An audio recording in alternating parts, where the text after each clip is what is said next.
Halo teman-teman, berjumpa lagi dengan saya Syukur Muhaimin Adang Jaha.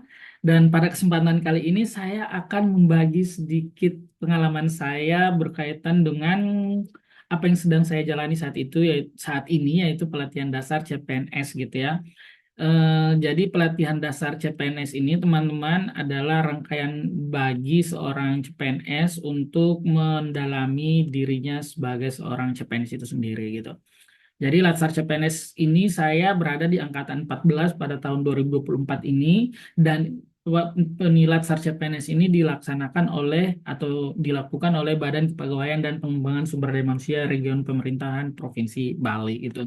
Nah, teman-teman, alur dari perjalanan pelatihan dari awal hingga saat ini kami lewati melalui tahapan-tahapan ini gitu ya. Jadi pada saat itu kami mulai dipanggil Latsar pada tanggal 29 Agustus, kemudian dibuatkan grup, dan pada tanggal 3 September itu kami mulai apa ya namanya dilakukan pengenalan alur pelatihan, pelatihan apa saja yang akan dijalani, kemudian pengenalan aplikasi dan juga pengisian administrasi sebagai anggota atau peserta dari pelatihan dasar CPNS Badan Kepegawaian dan Pengembangan Sumber Daya Manusia Provinsi Bali. Kemudian kami melakukan pembelajaran mandiri, itu adalah pembelajaran tahap pertama gitu ya, mulai dari tanggal 3 September sampai 30 September. Baru pada saat ini kami sedang melakukan nanti hingga tanggal 31 Oktober, dimulai dari 1 Oktober, yaitu pembelajaran e-learning teman-teman.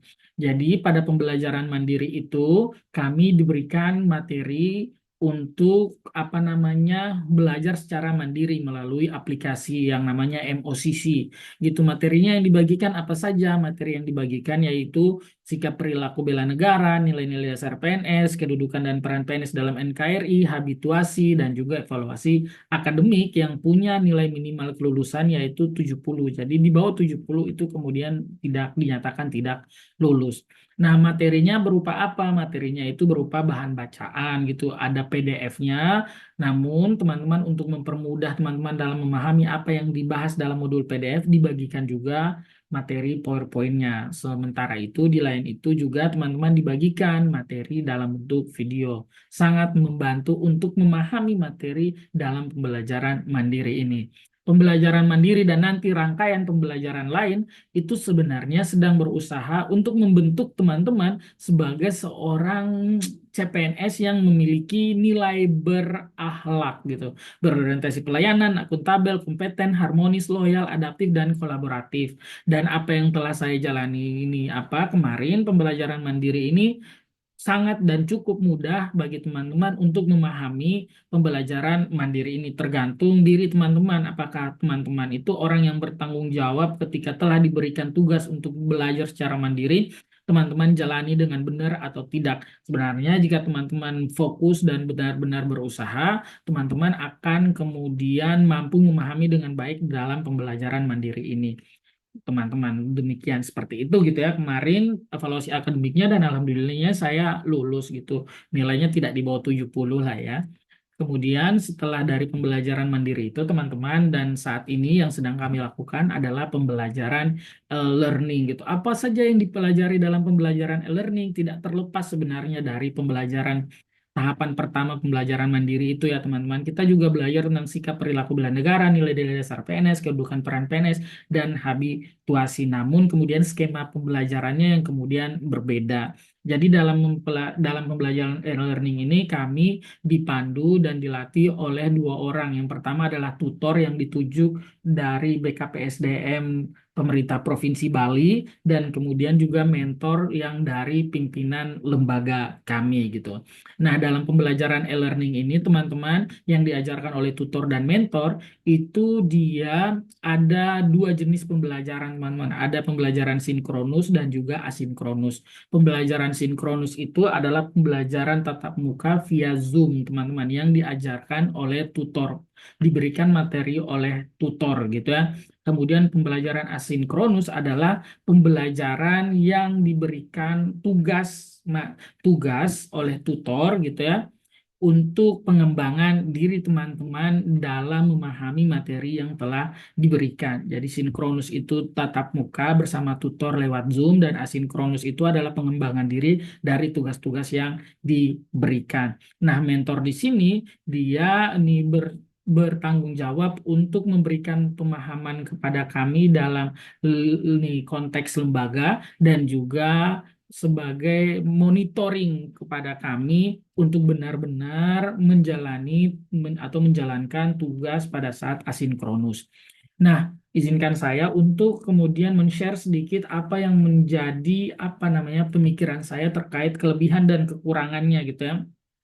Kelebihan dari sinkronus sendiri, teman-teman, itu yang pertama dukungan sumber daya penunjang yang baik bahwa BKPSDM Provinsi Bali ini sudah memiliki sumber daya penunjang yang begitu luar biasa yang kemudian memudahkan kami untuk belajar baik itu pembelajaran mandiri dan pembelajaran e-learning saat ini. Kemudian dukungan sumber daya manusia yang juga berkualitas atau saya sebut sebagai baik gitu. Kenapa? Karena tutor kami sangat sangat mudah memberikan kami pemahaman gitu. Kami juga mudah untuk memahami apa yang disampaikan oleh tutor dan juga tugas-tugas yang diberikan oleh tutor itu adalah tugas-tugas yang kemudian mampu untuk mengembangkan diri kami bahkan sebagai seorang PNS gitu.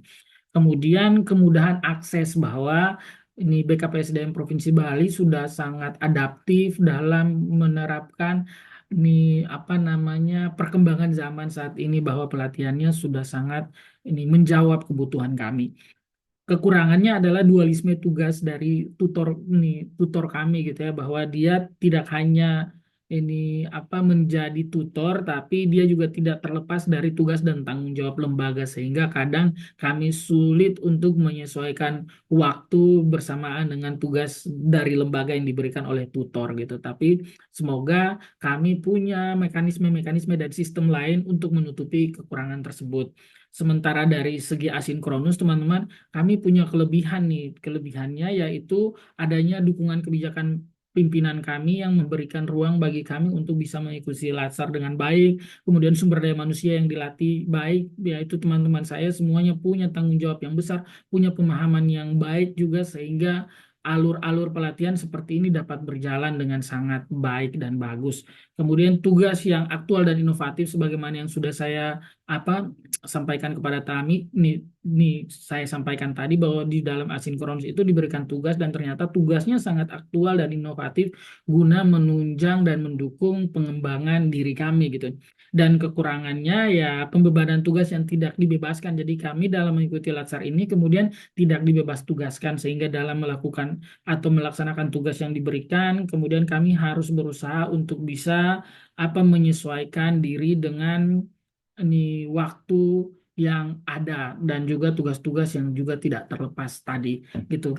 Jadi akhir kata teman-teman, saya ingin berpesan gitu bahwa nih kepada BKPSDM dan juga kami gitu bahwa teruslah berinovasi dan bangga melayani negeri dengan melahirkan ASN yang berakhlak gitu. Jadi demikian aja kali ya teman-teman nih apa namanya curhatan singkat saya terkait dengan ini pembelajaran yang ini apa sedang kami jalani. Masih ada dua pembelajaran lagi sebenarnya yaitu aktualisasi diri di kampus dan juga pembelajaran tatap muka nanti langsung di BKPSDM Provinsi Bali. Semoga semuanya berjalan menyenangkan dan baik. Akhir kata saya ucapkan terima kasih. Sampai jumpa.